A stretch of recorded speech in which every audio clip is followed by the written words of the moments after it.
Como eu havia dito no podcast hoje, começando mais um vídeo para o canal, esse especificamente sobre as estatais e estaduais que dispararam pós-eleições do último final de semana.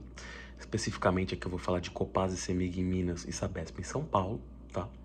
E na verdade aqui eu não vou entrar tanto em questões se privatização é bom ou ruim, ou se deveriam ser privatizados, mas sobre o cenário que deveria ser percorrido para isso acontecer, como ficar a distribuição das assembleias legislativas, como isso pode influenciar, quais são os passos necessários e se essa subida que essas ações tiveram tem sentido lógico, né? Ou seja, se as privatizações podem ir para frente ou não. Começando por Minas Gerais, acho que em Minas Gerais fica mais claro identificar que desde a outra eleição, né, o governador Romeu Zema, que é do Partido Novo, um partido que tem ali na cartilha privatização desde o início, gostaria de seguir com a privatização dessas duas empresas.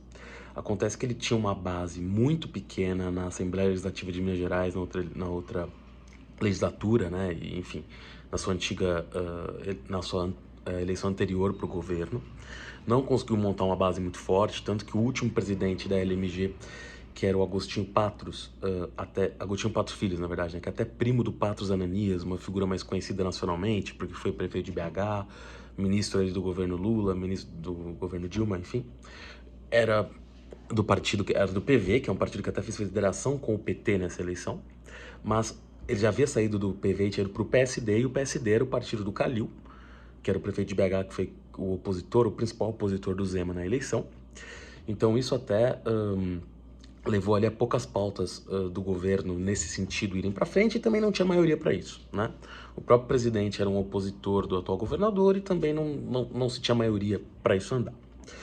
Nessa nova legislatura, na verdade, apesar do Novo, que na última eleição concorreu sem nenhum tipo de aliança, ter feito diversas alianças em Minas Gerais, até ao contrário, por exemplo, de âmbito nacional, eles conseguiram eleger, na verdade, pouquíssimos deputados dentro da sua base, né?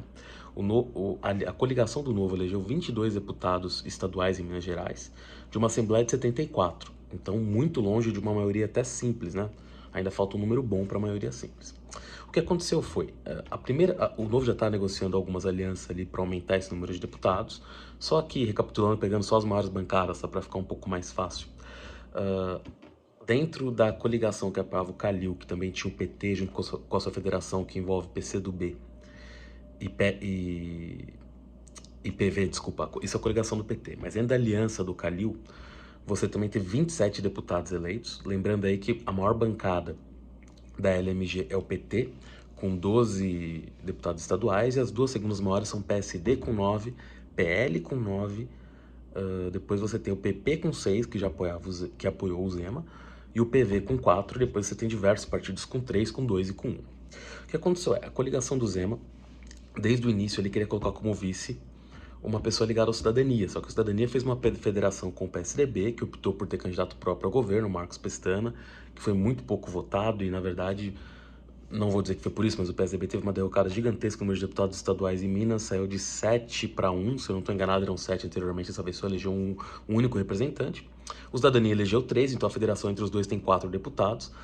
As negociações com essa coligação, com essa federação já estão ocorrendo, então poderiam ser mais 4 deputados para a base ali do governador, que iria para 26. Também tem uma negociação com o PROS, que tem um único deputado, mas poderia ir para 27. E aí entra o pulo do gato, digamos assim, que já levou, na verdade, a base de apoio para 39 deputados, que foi o PL elegeu 9 deputados estaduais, e o PL tinha candidato próprio, Carlos Viana, senador da República por Minas Gerais, que teve poucos votos, mas era ali também representante do presidente da República em Minas Gerais. E o PL elegeu 9, o Republicanos, que também era coligado a essa chapa, elegeu mais 3. Então aí você tem 12 deputados. E até a pressa do Zema, digamos, em ir lá declarar apoio na eleição nacional teve a ver com isso, já que logo após ele declarar esse apoio, deputados do PL já falaram que o PL vai apoiar o governo Zema na LMG. Então, e o Republicanos deve seguir junto. Então, supondo que todas essas negociações deem certo, na pior das hipóteses, eles asseguraram, claro que não para todas as pautas, que política é um pouco mais complexo que isso, mas ele tem uma base eleita de 22 deputados, ganhou 9 do PL já, que já está basicamente confirmado que seriam 31, e somando esses outros partidos que eu falei aqui, o Republicanos, os 4 da Federação PSDB Cidadania e o candidato do PROS, ele chegaria ali a 39 deputados, que seriam ali seria o suficiente, digamos, para... Na verdade, são 77 deputados na LMG, então eu falei 74 ou 77. E nesse sentido ele teria a maioria simples. Só que tem um ponto, para você aprovar uma privatização em Minas Gerais, você precisa de 3/5, porque você precisa mudar a Constituição. Então, 3/5 lá seriam 48 votos. E aí entra o desafio. Ele tem esse 39, que talvez já não seja uma base tão coesa, e ele precisaria de mais 9 votos. Dentro desses 9 votos, você tem a Federação PT, PV e PCdoB, que nunca vai votar a favor disso.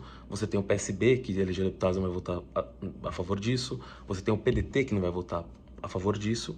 Mas você tem ali já uma conversa até esquisita, né? Porque o PSD, que estava com o Calil, e o Calil, que na verdade, para quem não sabe, foi presidente do Atlético Mineiro, candidato aí a governador pelo PSD em Minas, ele foi filiado ao PSDB, né? Por 12 anos, de 2000 a 2013, depois passou por outros partidos, na verdade foi eleito prefeito de BH pelo PHS, que é um partido que nem existe mais, se juntou ao Podemos em 2019. E em 2019 ele foi para o PSD, o partido que ele foi reeleito à prefeitura de Belo Horizonte, e agora concorreu ao governo do estado. Por que eu fiz toda essa introdução? Porque é óbvio que o Calil é um inimigo, digamos, mortal do Zema.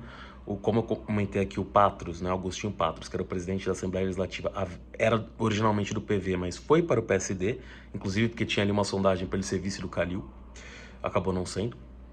E o PSD, por si só, então, foi um dos oponentes do Zema, né, na eleição para o governo.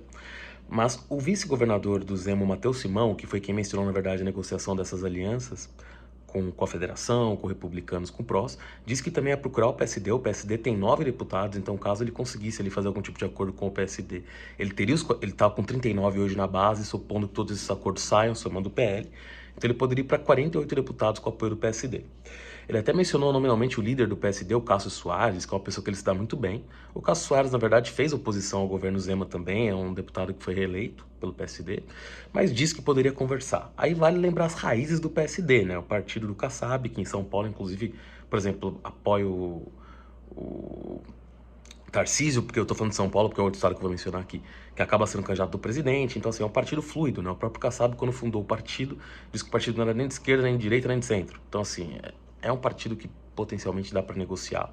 Aqui não estou fazendo um julgamento de mérito também sobre isso, mas até pelas rusgas que se criam numa corrida como essa, eu não acho que potencialmente o PSD integraria totalmente o governo, ou que votaria junto em tudo, ou seja, seria uma vantagem muito apertada de 48 votos, e que não necessariamente estariam alinhados em todas as pautas, inclusive nessas privatizações. Aí cabe mencionar que no melhor cenário possível, União Brasil foi um partido que não se aliou a ninguém em Minas Gerais e tem 3 votos. Então, e como também é um partido fusão do DEM com o PSL, mas que tende mais para a direita e que também é um partido ali que a gente pode chamar de centrão, que poderia se aliar a mais de um tipo de governo, poderia ocasionalmente ir para a base do Zema também, e supondo que o PSD topasse para essa base, o que é altamente incerto, você chegaria a 59 deputados. Caso o PSD não topasse, você teria 42. Você tem mais 3 deputados do PSC. O PSC também não apoiou o Zema formalmente, mas o Cleitinho, o senador que foi eleito pelo estado de Minas Gerais, por mais que o Zema tenha apoiado o Marcelo Aro, que era um ex-deputado federal do PP, digamos que o PSC também tinha uma boa interlocução com o governo estadual, né? E o Cleitinho foi basicamente eleito também na base ali de uma associação com o presidente da República, que é do PL, que já topou, né, por causa do apoio do Zema, apoiar o governo. Então poderia ter sim algum tipo de influência do Cleitinho, por ser muito ligado ao presidente da República, que o PSC também apoiasse o governo estadual. Então ele poderia chegar a 45 apoios, sem contar o PSD. Com o apoio do PSD, ele chegaria ali a uma maioria de 45, mais 9, 54 deputados. A grande questão é, eu não vejo por mais que o PSD até tope apoiar, eu não vejo a maioria do PSD topando, e aqui é uma análise talvez até um pouco distante, né, não tô ali tão próximo para ver, mas até por ter tido uma corrida contra o PSD, não parece que o PSD ia integrar-se à base do Zema totalmente. Pode acontecer, porque como eu disse, é um partido que poderia fazer esse tipo de movimento, mas não parece o mais provável pensando aqui. Mas de qualquer forma, se o Zema conseguisse chegar em 45, com apoio de parte do PSD, ele poderia passar isso, né? Mas o que eu quero dizer aqui, existe essa possibilidade, a conta para chegar a 48 deputados existe, né? Ele pode até ter mais do que isso se realmente conseguir chegar num acordo com o PSD, mas é um trabalho legislativo mais complexo. Ou seja, Até porque isso demanda muitas negociações, chegar em prefeitos que podem influenciar deputados estaduais, os contratos que a Copasa tem ali também de saneamento com esses municípios. No caso da CEMIG, vale mencionar também que a CEMIG teve uma CPI em Minas Gerais, porque acusaram a empresa de não estar fazendo os investimentos necessários ali, por causa de alguns acidentes que tiveram em rede elétrica, enfim. E foi uma CPI bastante dura, que até inviabilizou na última legislatura qualquer tipo de... Ela foi feita até no final da última legislatura, mas inviabilizou qualquer conversa de privatização. Isso também pode transbordar para essa legislatura e impedir, talvez, algum tipo de avanço. Mas o resumo da ópera sobre Minas Gerais é: essa possibilidade existe, mas ela não está dada. O governador quer, mas o trabalho legislativo não vai ser tão simples, mas a possibilidade existe. Mas se a subida ali tão grande que teve, talvez seja exagerada, porque os riscos estão presentes para isso não acontecer. E como eu disse, não estou fazendo aqui o julgamento de valor, estou apenas pensando a razão pela qual as ações subiram e se isso pode acontecer ou não. E Minas Gerais vai exigir bastante trabalho legislativo e não tem resposta correta ainda. Como eu disse, a possibilidade existe, mas não é dada. Em São Paulo, a gente vive um cenário um pouco diferente. Por quê? A gente tinha um cenário, primeiro, que nas pesquisas, né? O candidato ficou em primeiro, o Tarcísio, do Republicanos. Ficaria em segundo, acabou, enfim, que ele acabou ficando na primeira colocação de 42% dos votos. Ele acaba sendo levemente favorito para o segundo turno, mas o que eu quero dizer é, talvez até bastante favorito, enfim.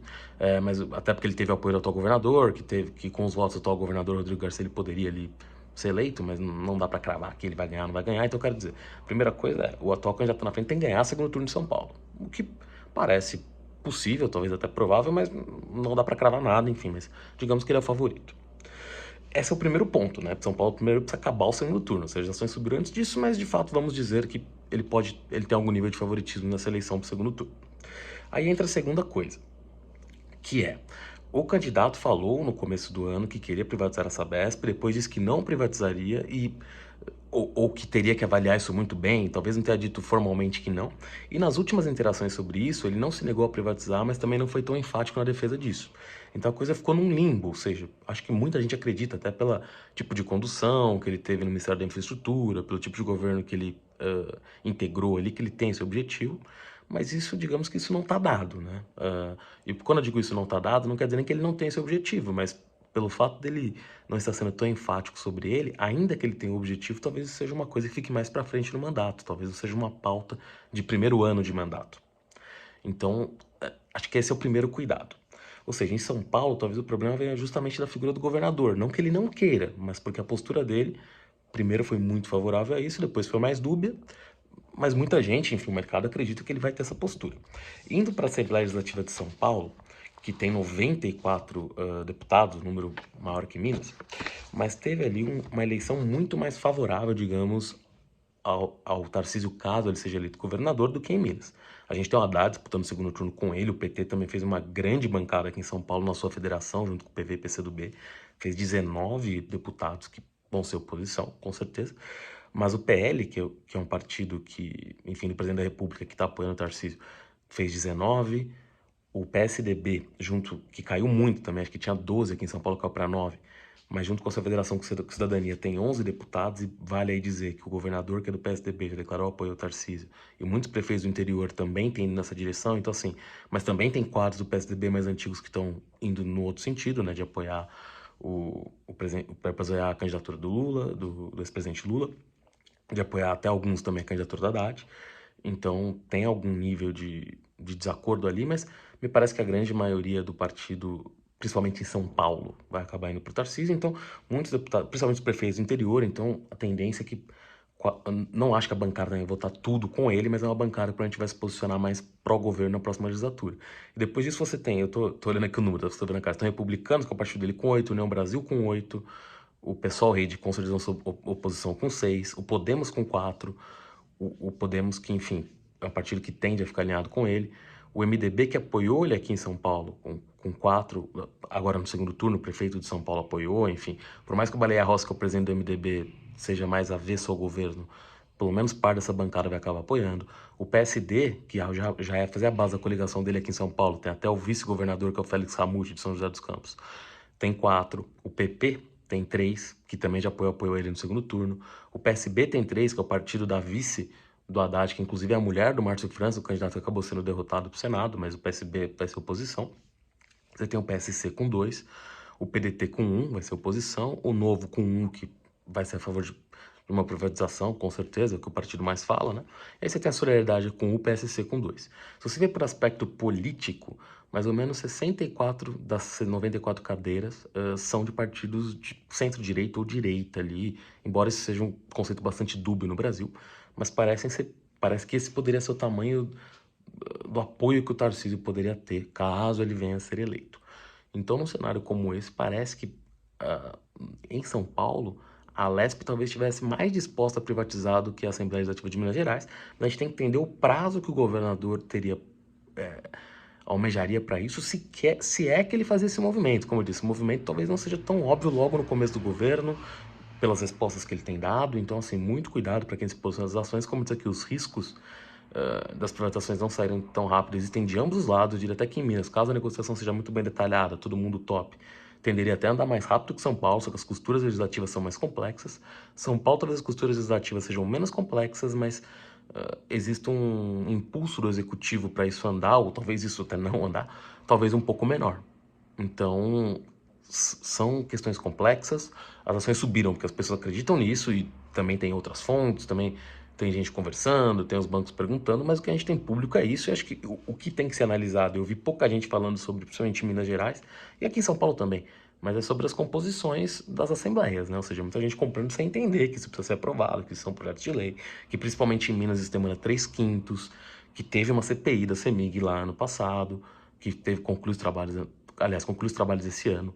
Então, assim, são questões complexas aqui em São Paulo, lembrando que, claro, provavelmente, olhando aqui isentamente, você provavelmente tem um favoritismo de quem estaria disposto a fazer essa privatização, já que o Haddad deixou muito claro que não privatizaria essa Sabesp, não faz parte do projeto de programa dele, mas mesmo você considerando que ele é favorito, ele ainda precisa ganhar, e além de ganhar, ele precisa de fato confirmar esse posicionamento. Então acho que esse vídeo é mais uma lembrança aqui para dizer, não está dado essas privatizações, e caso elas ocorram, essas ações já subiram bem agora. Então cuidado também com o valuation, mas a questão aqui não é olhar o valuation, é olhar as situações que precisariam ocorrer para essas empresas efetivamente serem privatizadas, se essas subidas tiveram sentido, e entender como essas questões eleitorais são interligadas, que nem você vê o Zema indo, talvez, por outras razões, talvez ele tenha simpatia, obviamente tem simpatia também pelo atual presidente, como ele apoiou ele na última eleição também, mas indo correndo para Brasília, provavelmente para já ter o PL na sua base de apoio para conseguir ter maioria na Assembleia Legislativa, não só por causa de privatização, para poder tocar a vida. Então, porque se você não tem maioria na Assembleia Legislativa, você tem uma vida muito complicada, enfim, ou em qualquer âmbito, né, do executivo, se você não tem maioria no legislativo. Então, é isso. Acho que esse vídeo aqui é mais para deixar claras as dificuldades, as possibilidades das privatizações. Não tem uma conclusão, mas é para mostrar que ambos os processos não são tão simples. Em Minas, se tiver, última lembrança, eu até já falei isso, né? Mas em Minas, se não tiver maioria, aliás, você tem ali uma disposição muito forte do governador, mas precisa costurar essa maioria. Em São Paulo, a gente precisa entender se de fato existe, né, essa disputa do governador, e também entender um pouco que tem muitos neófitos na política também ali, que acho que seguiriam caso o atual líder das pesquisas ganhasse a eleição, com uma medida, caso ele já falasse vou privatizar. Talvez muitos deles concordassem, mas tem muitas pessoas literalmente que a gente sabe muito pouco sobre de fato as opiniões econômicas, embora se coloquem ali, digamos, no aspecto da direita. Então poderiam surgir algumas surpresas nesse processo, embora eu acho que São Paulo, até por não exigir 3/5, você provavelmente teria uma maioria, caso o governador desejasse, o governador decida seguir dessa forma que vá ser eleito, né? Então é isso. Até o próximo vídeo, como eu disse, vão ter outros amanhã sobre outros assuntos. Vão ser gravados ao longo do dia. Valeu, obrigado.